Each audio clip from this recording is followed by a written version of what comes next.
Hello বন্ধুরা, আজকে একদম অন্য ধরনের একটি ভিডিও নিয়ে চলে এসেছি।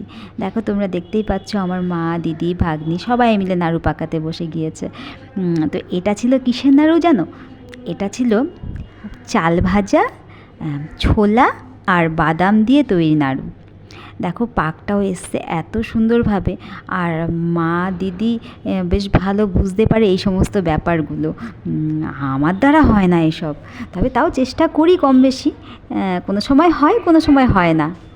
আর নারকেলের নাড়ু, গুড়ের, তারপরে চিনির, আর তিলের নাড়ু, তারপরে আরও আছে না মোয়া, মুড়ির মোয়া, কি চালের মোয়া, আরও কী সব রয়েছে, সুজির নাড়ু।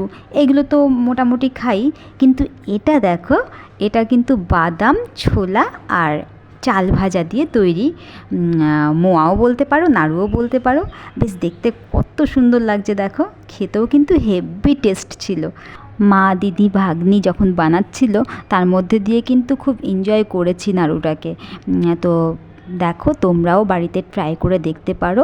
বাদামটাকে হালকা ভেজে নিতে হবে, আর চাল ভাজাটাকেও হালকা ভেজে নিতে হবে, আর ছোলার যে চোচাগুলো হয় ওগুলোকে ছাড়িয়ে নিয়ে সুন্দর করে গুড়ের পাক এনে করতে হবে। তো যার যার এটা ভালো লাগলো ট্রাই করতে পারো।